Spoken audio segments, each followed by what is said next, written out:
We got ourselves not one, but two kitty cats from the 1970s. We're gonna try to get at least one of these things running.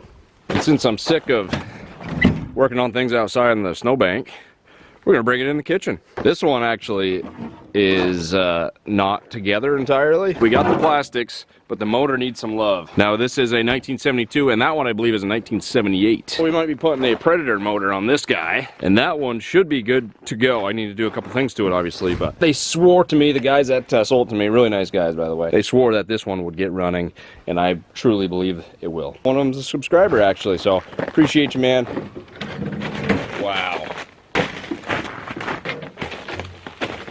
Look at those little things. 1, 2, 4.5 feet long. Operating table ready. I just woke up and it's time to work on sleds. Let's see what we got going on with this one first. So this is mostly intact. That one over there, not so much. I'm gonna get a Predator motor. We're gonna slap that baby in there. We've got the motor. This motor is actually from that one, I believe they said. This is, what they come with, 80cc. So this is a 72 motor on a 78 chassis. Yeah, 78. So what we're seeing right away is a broken fuel line, and obviously it's been sitting for, I believe they said 5 or 6 years it hasn't ran. I guess we'll start with the carb clean. I don't think there's any gas in there currently. Hopefully not. Just a little grime in the bottom. Got all my tools here. Isn't that a beautiful sight?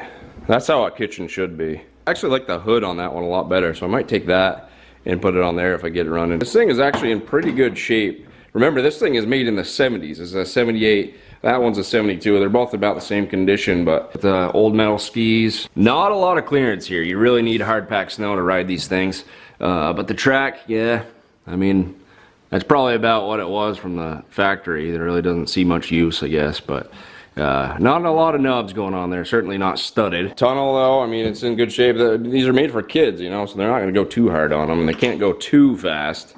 So yeah, I'm satisfied with the condition of these. I did get the seat with it, but I just took it off so the cat wouldn't scratch it. Right now he's on the hunt for a mouse in the wall. So yeah, carburetor, let's do it. 10 millimeter, right on there. Boom, twink. How does that come off? It's almost like I gotta take, I see.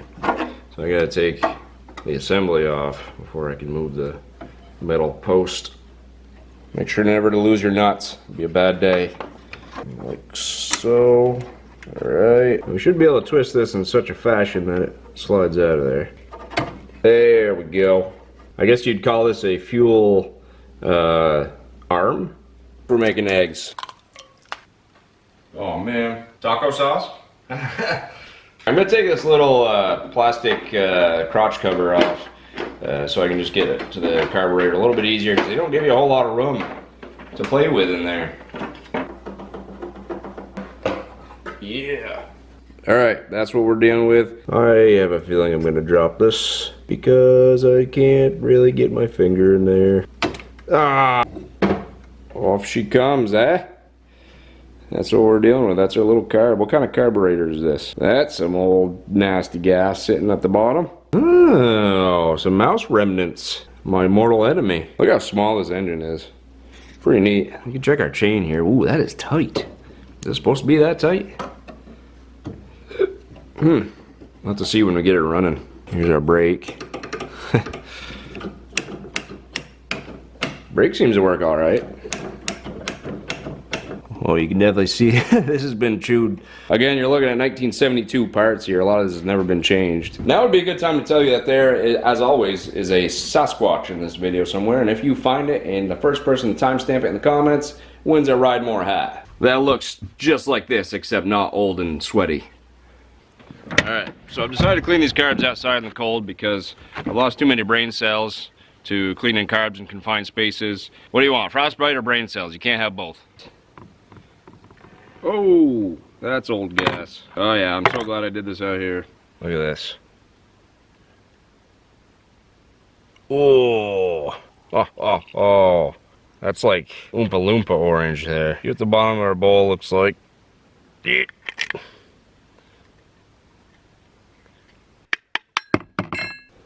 We got that maple syrup down there in our bowl.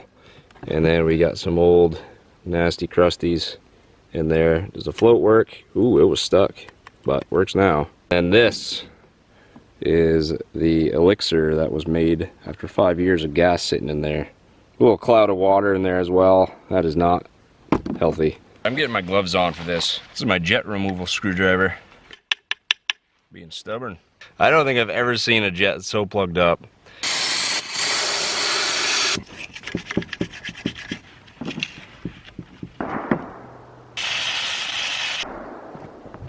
Someone's shooting over there. I just took off the fuel line there, and I wanted to show you how plugged up that is. Look at that. Look at that. Old chunk of brown sugar. And we're out a carb cleaner. Here's the snap. Field goal. And he falls short of the goalpost. Wow, I did a number on that thing. Alright, so I got this thing all cleaned up as best I could. I really shot the carb cleaner through it. I got my components in here soaking, including the bowl. And we're gonna let them soak for a bit. Slap them back in there, slap back in the sled. Ha! The irony. Now that ain't the nicest carb you've seen in about 10 minutes. I don't know what it is. But before we put that on there, I'm going to clean this thing up because she's been a dirty girl. She's been rolling around the catnip a little too much. So, got to get that mouse nest out of there, clean it all up, get some probably WD-40 on here and scrub her down. And then we'll throw the carb on and move from there.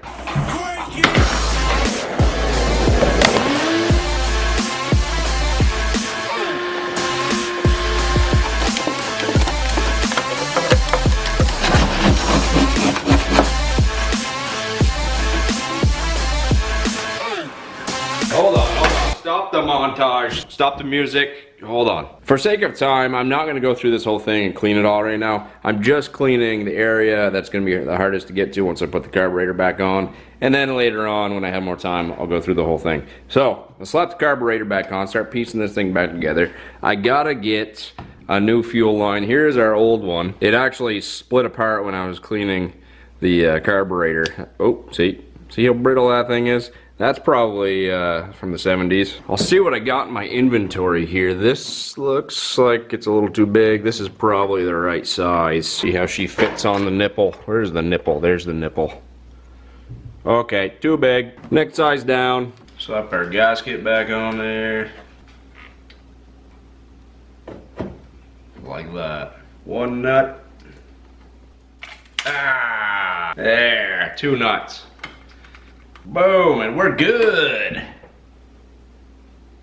Little thumbs.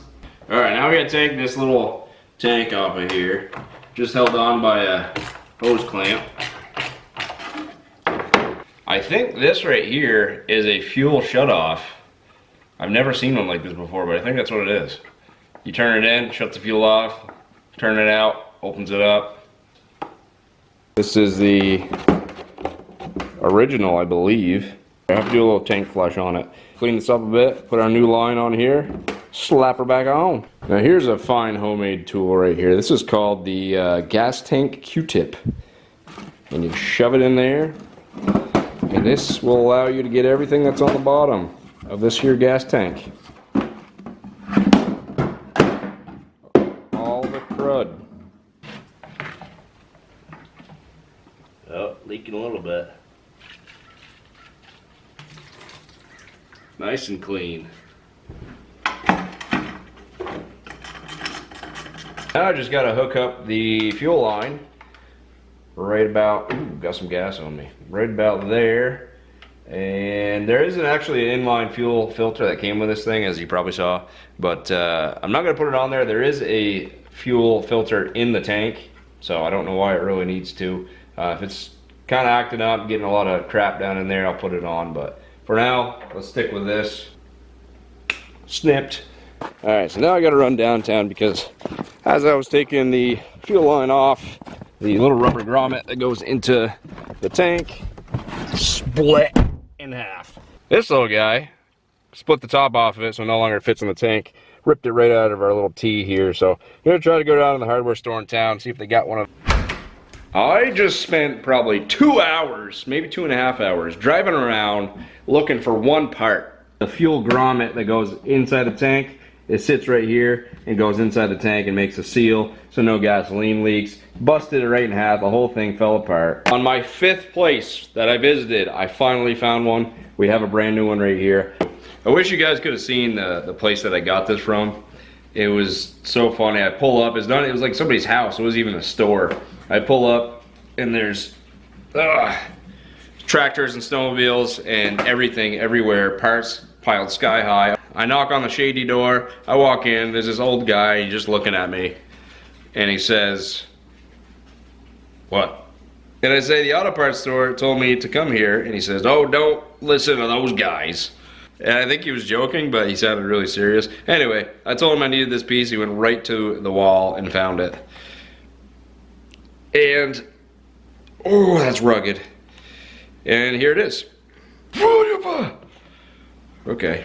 All right, ladies and gentlemen, we have our grommet put in the tank. We got our fuel line set up. We got a clean carburetor. Not much else we got to do to this thing but put gas in it and try to fire it up. I'm going to take it off the kitchen table because I've done this enough times where I know that maybe there's sometimes a fuel leak. And that doesn't really always go well on the kitchen table. I'm going to take the sled and I'm going to put it in the garage. Hey, this thing actually has a kill switch. That's funny. I know the choke's right here, but there's no like tether system. Obviously, this is 1972. Okay, we're on. Being a 2-stroke with no oil feed, naturally we have to mix the gas. I got my Klotz here, the best stuff around, and I'm gonna use, I got a gauge here. I'm not using this oil, I'm using this obviously. So we're gonna mix, they say 50 to 1. I'm gonna do a little bit more than that because there's just kind of a lot of people online saying you should do maybe a little more.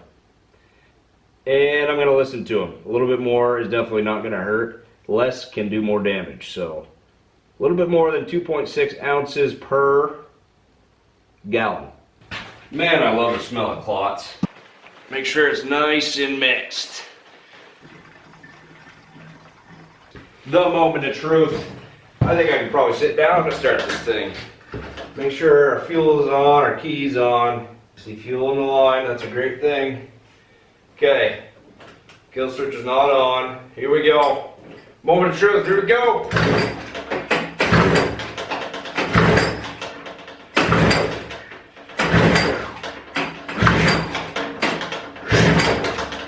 Woo.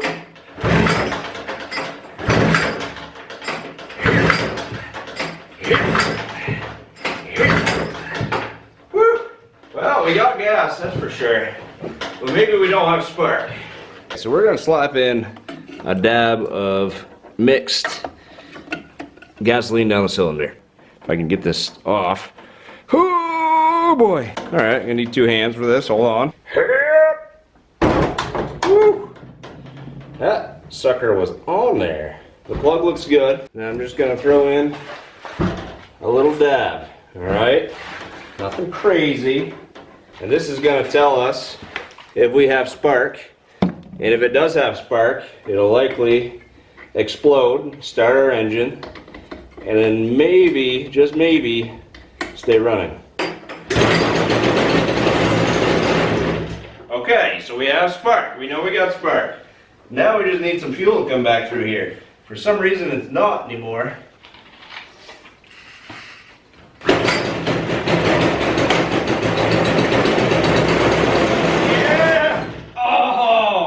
I think that was more than just a power shot.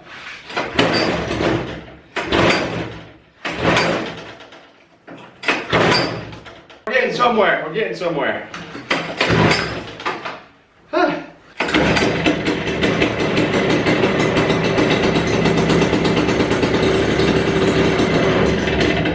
Come on.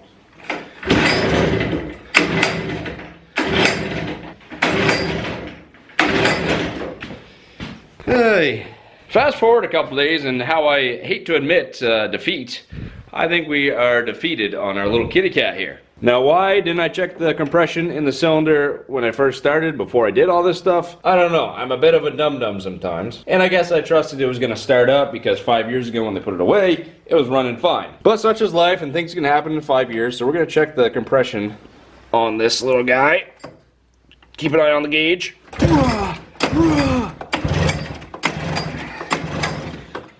Lucky. We are at a crisp 73. I think we have a blown motor. Or a motor that needs to be rebuilt, at least. But where there's a will, there's a way, and we have a way. It's called a Predator motor, and we're gonna slap a Predator motor in this thing. Unfortunately, I don't have time in this video, so I'll just say goodbye to you here, my friends. Thanks for watching. Appreciate you all. Have a great day.